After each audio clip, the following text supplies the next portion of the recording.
Assalamualaikum warahmatullahi wabarakatuh. Perkenalkan, nama saya Sylvia Syahwa dan anggota kelompok saya. Hai, saya Siti Ramadhani. Saya Gusti Arden Al-Fatihah. Saya Faithul Andri. Saya Stefani Aprilia Karwayu. Kami akan mempresentasikan dua gejala sosial yang sering terjadi di masyarakat. Yang pertama fenomena Korean Wave dan yang kedua KKN atau korupsi, kolusi, dan nepotisme. Fenomena Korean Wave merupakan gejala sosial akibat dari pengaruh perubahan sosial dan pengaruh perkembangan zaman. Sedangkan fenomena KKN merupakan gejala sosial akibat pengaruh penyimpangan sosial. Itulah yang akan kami bahas pada presentasi ini. Satu, fenomena Korean Wave di Indonesia. Korean Wave atau yang biasa disebut Hallyu adalah fenomena mendunianya budaya Korea Selatan yang berkembang dengan sangat pesat secara global dalam 2 dekade terakhir dan merupakan soft power Korea Selatan. Hallyu atau yang biasa disebut sebagai gelombang Korea pertama kali muncul pada pertengahan tahun 1990-an setelah Korea mengadakan hubungan diplomatik dengan Tiongkok pada tahun 1992. Seiring berjalannya waktu, budaya Korea banyak diimplementasikan dalam kehidupan sehari-hari para remaja pecinta Korea, mulai dari make up look, skincare, makanan, fashion, hingga penggunaan bahasa. Adapun produk K-web seperti 1. Musik K-pop, 2. Drama K-drama, 3. Film K-film, 4. Mode K-fashion, 5. Makanan K-food, 6. Kecantikan K-beauty yang merupakan bentuk industri kebudayaan berupa hiburan yang ditransmisikan melalui media massa. Salah satu jenis Korean Wave yang sangat diminati oleh para remaja di Indonesia adalah musiknya atau yang biasa disebut K-pop. Data dari Twitter yang diumumkan melalui akun @twitterdata mengatakan Indonesia menempati urutan ketiga dari 20 negara yang menunjukkan antusiasmenya terhadap musik K-pop di Twitter.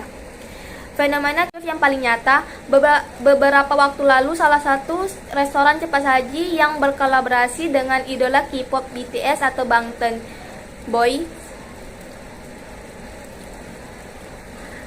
asal Korea Selatan itu tengah menjadi idola di seluruh penjuru dunia. Restoran cepat saji itu berkolaborasi dan meluncurkan produk BTS Mall. Sebuah momen euforia bagi para penggemarnya, terutama bagi para penggemar BTS di Indonesia. Kesuksesan strategis pemasaran dari restoran cepat saji itu tidak terlepas dari banyaknya penggemar dari boyband BTS yang ada di seluruh penjuru dunia. Penyebab besarnya antusiasme publik terhadap K-pop di Indonesia. Baru-baru ini dunia maya dihebohkan oleh para member NCT Dream, boy group asal Korea Selatan tersebut mengunggah video tengah berjoget dengan lagu Mendung Tanpa Udan dari Lar Boy Gang. NCT Dream mengunggah video singkat itu di akun TikTok resminya pada Rabu, 26 Januari 2022. Video berdurasi singkat itu viral dan diserbu berkomentar warganet Indonesia terutama penggemar NCT Dream dan menjadi trending topik Twitter pada Kamis 27 Januari 2022. Sikap masyarakat Indonesia yang pada dasarnya sangat mudah dalam menerima dan menyerap unsurnya budaya asing. Serial drama atau film Korea mudah diterima karena produk budaya tersebut menunjukkan kesamaan nilai dan menyentuh perasaan para penikmatnya di Indonesia. Duta Besar Korea Selatan untuk Indonesia Kim Chong Beom dalam wawancara khusus dengan Antara di Jakarta Kamis 28 Agustus 2019. Akibat dari globalisasi, Wave di Indonesia merupakan gejala sosial akibat pengaruh perubahan sosial yaitu globalisasi. Perkembangan budaya K-pop di Indonesia merupakan perwujudan globalisasi dalam dimensi berkomunikasi dan budaya. Globalisasi dalam dimensi terjadi karena adanya proses mengkoreksi, mengadakan, menekankan, dan mengintensifikasi pertukaran serta ketergantungan informasi dalam dunia hiburan. Dalam hal ini dunia Korea Selatan, Wave di Indonesia merupakan gejala sosial akibat pengaruh perkembangan zaman yaitu perkembangan teknologi. Perkembangan teknologi informasi yang masih aktif, adanya globalisasi juga menjadikan aktor utama penyebab besarnya antusiasme publik terhadap Korean Wave di Indonesia. 2. Korupsi, kolusi, dan nepotisme.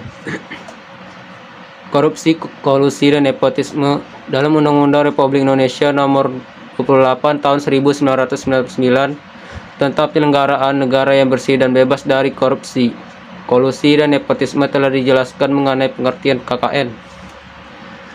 Dikutip dari situs resmi Komisi Pemberantasan Korupsi atau KPK RI, berikut ini pengertian korupsi, kolusi, dan nepotisme. 1. Korupsi adalah tindakan pidana sebagaimana dimaksudkan dalam ketentuan peraturan perundang-undangan yang mengatur tentang tindak pidana korupsi. 2. Kolusi adalah permufakatan atau kerjasama melawan hukum antar penyelenggara negara dan pihak lain yang merugikan orang lain, masyarakat, atau negara. 3. Nepotisme adalah setiap perbuatan penyelenggara negara secara melawan hukum yang menguntungkan kepentingan keluarganya atau kroninya di atas kepentingan masyarakat, bangsa, dan negara.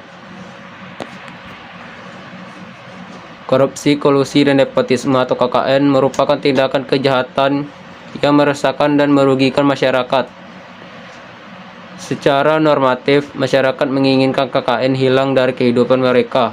Akan tetapi, kenyataannya masyarakat sering tidak menyadari bahwa tindakan mereka termasuk kategori KKN.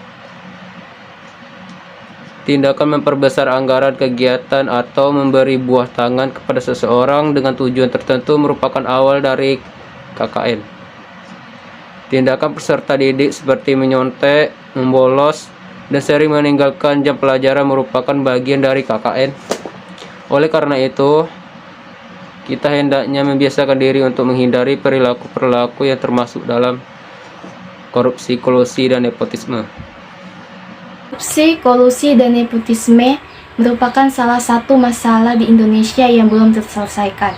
Salah satu peraturan perundang-undangan yang mengatur tentang tindak KKN adalah Undang-Undang Republik Indonesia Nomor 28 Tahun 1999 tentang Pelenggaraan Negara yang Bersih dan Bebas dari Korupsi, Kolusi, dan Nepotisme. Tujuan pemerintah menetapkan undang-undang tersebut untuk mewujudkan penyelenggaraan pemerintahan yang bersih dari tindak penyelewengan kekuasaan. Dengan demikian, aparatur negara dapat menjalankan tugas dan fungsi sebagaimana mestinya dengan penuh tanggung jawab. Upaya mencegah terjadinya KKN di masa depan dikutip dari buku Pemberantasan Korupsi, Kolusi, dan Nepotisme dari Perekonomian Nasional, yaitu 1. Memperkuat sarana dan prasarana hukum. Yang kedua, penyempurnaan kelembagaan penegak hukum. Yang ketiga, pemberdayaan peran serta masyarakat. Yang keempat, peningkatan pelayanan masyarakat. Dan yang kelima, peningkatan kesejahteraan PNS, Polri, dan TNI. Korupsi, kolusi, dan nepotisme atau yang disebut dengan KKN merupakan gejala sosial akibat dari pengaruh penyimpangan sosial, yaitu kriminalitas. KKN adalah perilaku menyimpang yang melanggar norma hukum dan menimbulkan kerugian bagi masyarakat, baik dari segi moral maupun dari segi material. Dilihat dari sifat penyimpangannya, KKN termasuk penyimpangan negatif, yaitu tindakan penyelenggaraan yang nilai dan norma sosial yang tidak dapat ditoleransikan oleh masyarakat.